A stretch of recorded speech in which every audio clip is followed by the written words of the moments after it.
Olá pessoal, como é que vão todos? Aqui Jason falando. Hoje eu vou fazer um vídeo reagindo a umas perguntas que o Daniel fez num dos meus vídeos, que é vale ou não vale a pena vir para Santa Catarina. E lá eu citei que eu morei em Portugal, morei na Espanha, morei na França. E aparentemente o Daniel tem essa curiosidade também, se vale ou não vale a pena morar em Portugal, como os outros países. Algumas das perguntas que ele me fez, a quantidade de dinheiro que se precisa, se vale a pena ou não para Portugal, documentação, idioma. Então são muitas perguntas e eu vou tentar separá-las em alguns vídeos, né? Então vamos para a primeira, Daniel, começar a falar por Portugal. Eu pessoalmente não gosto de Portugal, acho que não vale a pena imigrar para Portugal.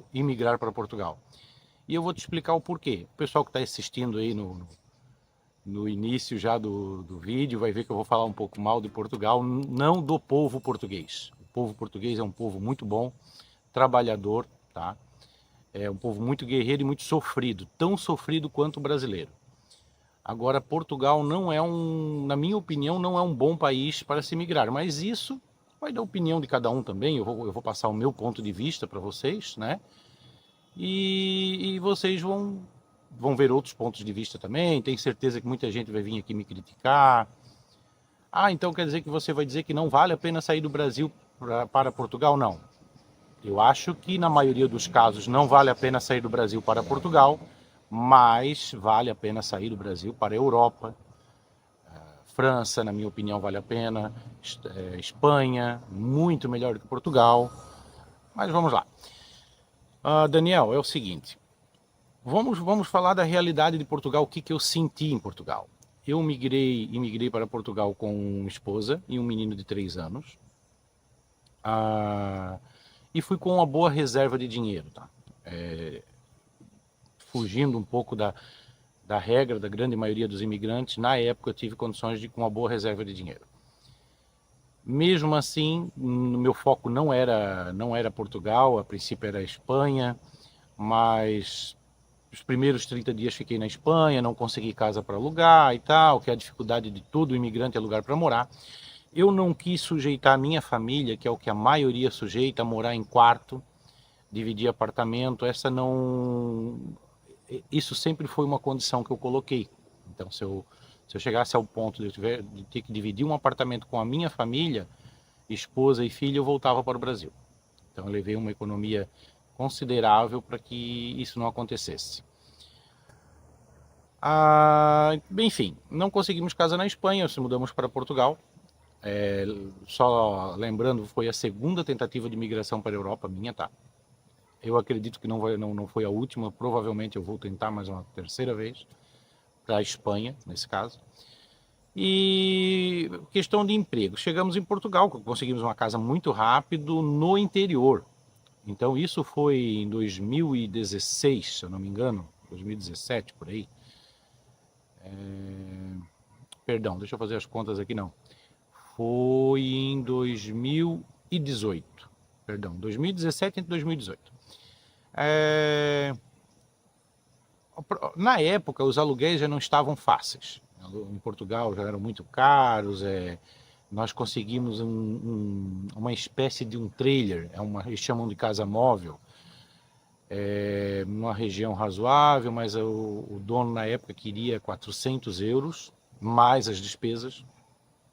E era assim um imóvel bem simples, no meio de um sítio, né?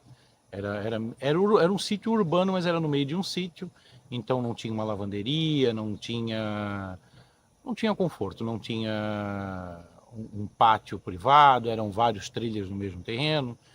Não foi o que eu consegui na época mais em conta, mesmo, e não quis.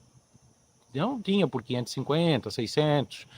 O mais barato que eu consegui foi esse 400 que eu não quis, continuei procurando, e então eu vi num anúncio de internet, uma meia água, uma casinha de um quarto, cozinha e banheiro, muito simples, mas mobiliada. Só que no interior da região de Faro,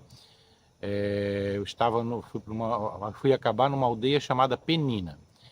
Essa meia água, chegando lá, era de um herdeiro. A sua avó havia falecido, então ela estava da maneira que a avó dele faleceu, ele deixou tudo dentro, roupa, utensílios, tinha tudo, a casa tinha tudo, a gente bastava entrar com a mala. Então isso foi um achado para Portugal. Para Portugal não é comum você conseguir uma casa toda mobiliada, completa dessa maneira. Na Espanha é mais comum, mas em Portugal não. Porém, olha só, 280 euros o aluguel, mais despesas, né? Ah, mas é um aluguel barato? Hoje, olhando os preços de Portugal, é um aluguel barato, só que nós estávamos numa aldeia que, com a minha família, depois eu acabei descobrindo, com o dono de uma espécie de um bar, eles chamam de café, é um barzinho na aldeia. Com a minha família se completou 72 habitantes, tá?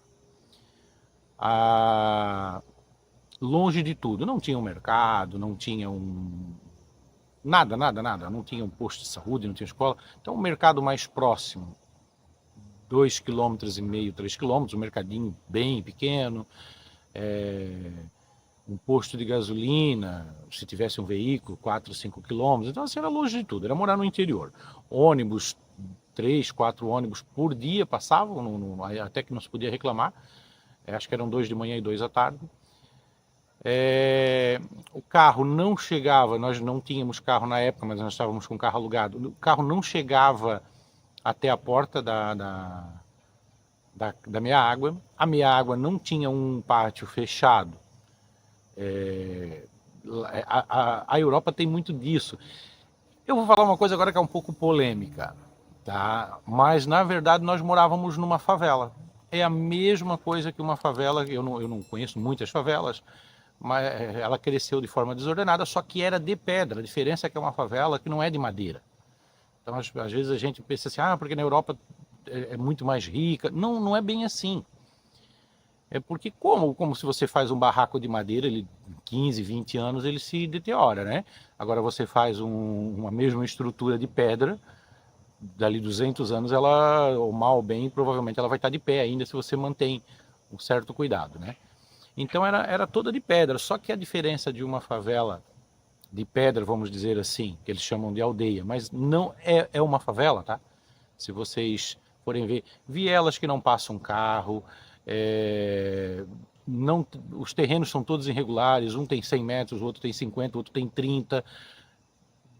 Tem terrenos até menores, eu vi terrenos assim de sobradinhos de 15 metros quadrados, se eu não me engano, já geminado a outra casa e outra, então assim por diante. Só que tudo de pedra. E a cultura portuguesa hoje, eles são muito caprichosos em relação aos brasileiros. Então, eu não vejo problema de morar num lugar assim, porque era tudo muito organizado. Então, tudo muito limpo, muito tranquilo, estritamente seguro, né? A vizinhança muito boa na deles. Eles não são de se aproximar como os brasileiros, de fazer amizade. Eles são, até se aproximam, até você faz amizade, mas é tudo mais lento. Então você se muda para um lugar assim pequeno no Brasil, dentro de 20, 30 dias você já tem metade da aldeia já é seu amigo, né? E lá não, lá já é tudo muito mais lento, eles são mais desconfiados assim. O povo português é um povo excelente, tá? Tem muitas coisas assim ruins vindas do povo português em relação aos imigrantes, eu até entendo, eu posso fazer uns vídeos colocando a minha opinião sobre isso, mas o povo português, no geral, na sua grande maioria, são pessoas boas. Tá? Eu não gosto de Portugal, não do povo português. Mas então, assim, 280 euros, luz cara, água cara. Eu notei na época que começou a se aproximar do inverno, e começou a ficar frio, a questão de temperatura lá. Eu sou de Santa Catarina, então Santa Catarina é um clima muito parecido para a região que eu estava. Mas no inverno chega assim 3, 4 graus positivo, é bem frio, tá? E aí quase todos na aldeia tinham uma lareira. Eles chamavam, se eu não me engano, de calandra, alguma coisa nesse sentido. Não chamavam de lareira, mas é a lareira como nós conhecemos. Umas de ferro, outras maiores, mas todo mundo quase tinha uma lareira. E nós, como imigrantes, nós tínhamos uma lareira na casa, pequena, de ferro, e tinha um estoquezinho de lenha que ainda tinha ficado da senhora que veio a falecer, né? E nós usávamos e acabou, e a gente começou a usar aquecedora. E os vizinhos ficavam desesperados, perguntavam, mas vocês não estão recolhendo lenha? Mas vocês não acenderam a lareira? A gente pensava assim, puxa, mas os portugueses são invasivos, são metidos, né? Eles lá têm que ficar se preocupando se eu estou acendendo a lareira ou não. Eles ficavam olhando pela chaminé, pela fumaça. E aí depois, quando veio o choque de realidade, eu descobri o porquê. Não era invasão, na verdade era cuidado. A conta de energia veio altíssima, coisa assim de 400 euros. Foi uma loucura, né? Não sei se todo lugar é assim, mas não veio 400 euros num mês, tá? Se eu não me engano, são de 2 ou 3 meses. Acho que é de 3 em 3 meses a conta que nós pagávamos. Mas assim, foi bem pesado a conta de energia. Emprego. Se tem em Portugal, eu não vou saber dizer o nome dos documentos agora, mas você precisa ter uns documentos básicos para se conseguir um trabalho com contrato. Uns demoram alguns dias para conseguir esses documentos. Não quer dizer que você esteja legal em Portugal, mas você tem que ter esses documentos básicos para se trabalhar de forma legal, tá? A minha opinião sobre isso é que Portugal ele inventou uma maneira de deixar o imigrante ilegal, mas legal para trabalhar, para ser um escravo moderno. Essa é a minha opinião de Portugal. Por que escravo? Porque o salário de Portugal não condiz com a realidade das despesas, nem para o imigrante, nem para o português que é de lá. Então, assim, ó, emprego nós conseguimos muito rápido. Se eu não me engano, eu ganhava, acho que era na época, tá? Em 2018, 680 euros. 680, chegava a 700, 720, porque eu não recebia férias. Décimo, digamos assim. Décimo e férias, era tudo incluído no pagamento. E você tinha a opção de escolher, não, eu quero receber no final do ano um pagamento a mais, mas aí diminui de pagamento. É igual ao do Brasil, só que no Brasil você não tem essa opção. Então é recolhido todo mês, no final do ano você recebe. E a minha esposa ganhava 620, 580 euros, conseguiu um emprego muito rápido também no lar de idosos, né? Dava ali 1.200, 1.300 euros. Era o suficiente para pagar as contas, tá? Apertado. Então, assim, ó, um mês que sobrava 100, 150 euros, se você desse um passeio, alguma coisa, já não daria. Isso levando em consideração que nós morávamos no meio do nada, levando em consideração que nós conseguimos emprego rápido, levando em consideração que nós abrimos mão do conforto de morar mais próximo da cidade. Se resolvemos aceitar um aluguel mais em conta e morar no interior, bem no interior. Hoje não se consegue mais aquela casa no interior por 280 euros, pelo que eu sei, já está na faixa de 400, a mesma casa. E levando em consideração que a gente teve muita sorte da minha esposa conseguir um emprego num lar de idosos, que anexo ao lar de idosos já havia uma creche. O meu menino tinha 3 anos na situação. Então, ela conseguiu a vaga vinculada, a vaga de emprego vinculada à vaga da creche, mas isso é um achado. Provavelmente, se a gente não tivesse dinheiro de reserva e não tivesse dado a sorte de conseguir essa vaga no lar de idosos com a creche junto, provavelmente todos os meses nós íamos fechar 500, 600 euros negativo na nossa despesa. Ah, mas eu tenho um amigo que não gasta tudo isso para viver lá. Pessoal, eu quando saí do Brasil, a gente nós não somos ricos, mas eu já tinha uma casa própria, já tinha alguma coisa, assim, eu não saí assim para começar do zero, né? Então uma das condições que eu coloquei foi não dividir casa com ninguém e não comer mal. Então nós comíamos bem, não se pode reclamar, se gastávamos assim, tudo que ganhávamos praticamente com comida, aluguel, internet. A internet é caríssima em Portugal. No interior tinha dificuldade de conseguir a grande maioria das operadoras, então a internet se custou, no final que a gente acabou economizando de aluguel, não valeu muito a pena, mas essa a gente foi descobrir depois, né? Porque se quisesse ter internet era caro, porque 90% das operadoras não chegava na aldeia que a gente morava. Mas a internet é caro em todo Portugal, tá? Não todo Portugal, na Europa, vamos dizer assim. Então assim, ó, eu vou imaginar um casal que esteja querendo ir para Portugal hoje. Eu recomendo assim, ó, se é um casal, os dois, sem filhos, as chances de conseguir sobreviver em Portugal são grandes. bem grandes. Eu acredito que mais de 90%. Sem passar grandes dificuldades, mas passar dificuldade. Provavelmente não vão morar num apartamento só seu. Os dois trabalhando sem filho não vão conseguir, quase certo que não vão conseguir ganhar para trabalhar num apartamento só seu. Para morar num apartamento só seu, perdão. Ou vão morar como a gente, morar numa aldeia muito retirada, então você tem que ter sorte de arrumar emprego aos redores ali, como a gente teve sorte, mas pode não ter essa sorte. Então você até tem um transporte público, mas é um transporte público mais fraco. Se você tiver um filhinho de 1 ano, 2 anos, as chances de vocês passarem fome são muito grandes. Essa é a minha opinião. Porque com quem que você vai deixar esse filho? A não ser que você já tenha lá um parente, uma avó, um irmão, um compadre, sei lá, que possa deixar essa criança. Senão você vai deixar essa criança com quem? A dificuldade de conseguir creche lá abaixo dos 3 anos é bem grande. Geralmente é particular. Mas você vai levar essa criança para a creche como? A pé, de ônibus. Então assim, se torna uma vida muito difícil, quase que insuportável. Portugal, na minha opinião, não presta nem para os portugueses viver. O povo português é um povo sofrido.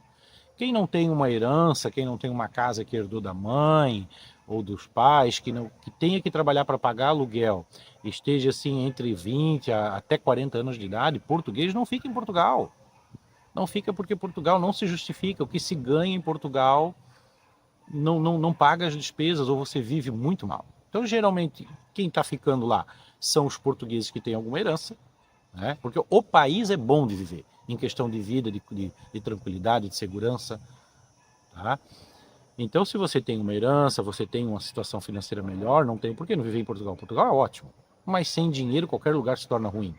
Ou não cobrir nem as despesas, né? Outras coisas que eu posso falar de Portugal, a saúde. Você vai ouvir muitos vídeos, eu não tinha documento, mas logo consegui atendimento. Conversa, é bem difícil conseguir atendimento com saúde enquanto você não estiver 100% legalizado. Existe a sorte. Tem gente que consegue, tem gente que não consegue. Né? Mas tu não estás dizendo o nome dos documentos que tem que ter. Não, nesse vídeo não estou dando uma resumida, porque agora nem lembro de cabeça o nome da documentação que tem que ter. Você fica literalmente escravo de Portugal, porque você pode trabalhar legalmente, mas você não pode nem pegar um avião e voltar para o Brasil para passear enquanto você não tiver um visto de residência. Se você fizer isso, provavelmente você não consegue voltar para Portugal antes de conseguir o visto de residência, então você fica escravo lá. Muita gente fica 5, 6 anos nesse limbo. E quando sai esse bendito documento, essa bendita residência, porque eu vou usar como Portugal como um trampolim para o inferno, na minha opinião. Porque você fica, eu vi imigrante preso lá dentro, 13, 14 anos lá dentro. Mas se for, porque o cara não corria atrás de documentação, não dá. Às vezes o cara tem que trabalhar, às vezes não tem dinheiro para um transporte, para ir levar um documento em tal órgão, tudo lá é muito burocrático, tudo é muito demorado. Então às vezes a pessoa fica 10, 12, 13 anos. Eu vi gente 15 anos ainda não tinha condições de sair de Portugal. Tinha residência portuguesa, mas não servia para trabalhar em outro lugar fora da Europa, fora do país Portugal. Ele poderia trabalhar na União Europeia, em um dos países da União Europeia, com o visto português, desde que esteja trabalhando para uma empresa portuguesa. Ou ele paga impostos em Portugal e monte a sua empresa, vai trabalhar por conta. Escravidão. Na minha opinião, escravidão moderna. Tá? Mas você vai escutar muita gente mentindo. Tanto que você pode fazer o seguinte teste. Pegue alguém que tenha retornado de Portugal, que tenha feito um patrimônio considerável e tente entender. Se fez, cuidado, tente entender a história dessa pessoa. Ou o cara, assim, teve uma vida muito ruim, muito sofrida, muito trabalhada. Jason, mas eu não tenho preguiça. Eu vou dar um exemplo para vocês. O que eu via pagar um pouquinho melhor em Portugal, que daí pagava melhor realmente? Caminhoneiro. Então, assim, você quer levar sua esposa para Portugal, a sua família, e fica 15 dias, 20 dias fora de casa, volta, fica 1 dia, 2, agoniado já, mais 15, 20 dias fora de casa, volta 1 dia, 2, e essa é a vida do caminhoneiro. No Brasil não é muito diferente, mas aí se ganha um pouco melhor. E outras profissões assim qualificadas, uma pessoa formada em TI, se paga melhor. Então, mas são profissões já mais diferenciadas, né? Mas para quem não tem grande qualificação, vai trabalhar de pedreiro, pintor, carpinteiro, eletricista, pouca coisa. A diferença salarial de Portugal, não é tão grande quanto o Brasil. Então, um exemplo, uma coisa que quando a gente está no Brasil e não conhece a Europa, e se escuta muito é assim, ó, eu vou para a Europa trabalhar de pedreiro porque o povo europeu é vadio, não gosta de trabalhar de pedreiro, não gosta de trabalhar de pintor, então eles têm que pegar mão de obra de fora e paga muito bem. Balela, é balela. O pedreiro, ele ganha um pouco melhor do que você trabalhar de repositor no mercado, vamos dizer assim. Então vamos dizer assim, em Portugal, na época que eu vivi lá, o salário do pedreiro era 900, 950 euros, um pedreiro profissional, e enquanto um repositor de mercado trabalhando no ar-condicionado, sem correr risco de vida, sem estar trabalhando em altura, sem correr risco de se machucar com um pedaço de ferro, com uma maquita, ele ganhava 900, 900 e pouco, e daí você começava a conversar com os pedreiros, eu ganho 1.200, 1.300, ganha 1.200, 1.300, poxa, paga bem, né? Mentira! Aí você começava a conversar com o cara, você descobria que o cara trabalhava no mínimo 10, 11 horas por dia, 12, trabalhava sábado, então ele ganhava 1.200, 1.300 euros com hora extra. Para mim, Jason, não é isso um salário. O salário para mim é considerar ali as 8 horas semanais, um pouco menos, até se eu não me engano, dependendo do país ali, trabalhado. Não é trabalhar 10, 12 horas por dia e dizer, eu ganho. Não, você ganha com hora extra. Realmente, você está ganhando isso, mas com hora extra. É isso que você está imaginando sair do Brasil para ter essa vida de escravo? Né? A segurança do trabalho em Portugal, isso eu posso falar porque eu trabalhei em obra. Eu trabalhei com uma fábrica que instalava portas e janelas de alumínio, trabalhei como carpinteiro. A segurança do trabalho deles é muito fraca em relação à brasileira. Eles são muito... Olha, eu vou dizer que eles estão 30 anos atrasados ainda em relação ao Brasil, em relação à segurança do trabalho. Vai vir um monte de gente aí dizer que é mentira, talvez, que eu estou exagerando. Conversa. Eu trabalhei numa fábrica de alumínio, eu vi o pessoal trabalhar com esmerilhadeira dentro da fábrica. Óculos de proteção, não sabia o que era. Existia dentro da fábrica, o patrão dava para cada um, mas sei lá, ficava na gaveta, jogado em cima de algum lugar e ninguém cobrava. E se você você é o imigrante, você está chegando, não, eu não vou pegar essa lixadeira e vou trabalhar sem óculos, porque aí o teu amigo já olha de cara feia, porque está atrasando o trabalho e tal, e não é costume ser cobrado. De repente, do nada, eu vi isso em obra, limpando a obra, todo mundo botando equipamento de segurança e tal. Por quê? Avisados que ia chegar a fiscalização. Então, a gente pensa a gente idealiza na Europa, assim, aquela questão de tudo é muito honesto. Não é. É muito parecido, muita coisa com o Brasil. Pessoal, não é que não vale a pena ir para a Europa. Vale. Na minha opinião, vale na maioria dos casos, né? Só que às vezes, não é aquele paraíso que a gente imagina. Tá? Então, assim, não sei se eu me enrolei muito, perdi o foco da questão, mas Portugal, não vale a pena, na minha opinião, um casal com uma criança pequena não vale a pena, vocês vão passar dificuldade, talvez até fome. Outra pergunta que o Daniel me fez, Jason, eu consigo trabalho no escritório, alguma coisa assim, não foi bem dessa maneira, mas ele diz um trabalho um pouco menos complicado, ou é só trabalhos braçais, como o pessoal fala. Daniel, é assim, ó, a diferença salarial de Portugal é muito pequena. Então, você vai trabalhar num escritório, ou você vai trabalhar de servente de pedreiro sem qualificação, o salário vai ser o mesmo. Quais são as chances de um imigrante perder essa vaga do escritório, ganhar essa vaga no escritório de um português que fala os portugueses? Muitos falam mais que o idioma, muitos já têm experiência de terem amigos de países vizinhos, às vezes nem aprendeu na escola, mas fala francês, fala isso porque convive com pessoas de outro idioma, né? É muito difícil. Eu, pelo menos, nunca conheci um brasileiro que trabalhasse num trabalho assim que não fosse obra, limpeza, cuidador de idoso, caminhoneiro, só trabalhos mais difíceis. né? E aí existem os brasileiros que têm uma formação, tem muita gente na área de TI indo para lá, mas porque os portugueses formados em TI não ficam em Portugal. Então não vale a pena Portugal. Ah, mas eu tenho um amigo que está lá, em pouco tempo já conseguiu a documentação, ele tem o visto português. Grandes merda o visto português. Você com, desculpa a palavra, você com 30 dias 30, 60 dias de Portugal, você já tem direito de trabalhar dependendo se conseguir a documentação. Qual é a diferença de quem não tem o visto ou quem tem só essa autorização para trabalhar? Dentro de Portugal, nenhuma. Nenhuma. Você vai ter as mesmas condições, você vai ter as mesmas oportunidades, vai da sua capacidade. Não muda nada. E aí você ficou tanto escravo como a pessoa que tem o visto de Portugal, né? Não a cidadania portuguesa. Não a residência permanente, não sei se é isso não. Então quem tem a residência permanente, se eu não me engano, mas eu acho que se chama cidadania, não sei se é residência ou cidadania, tem que ver. Mas aí consegue trabalhar na União Europeia em qualquer país. Aí é outra situação. Mas eu conheci muito pouca gente que conseguiu isso em menos de 10 anos.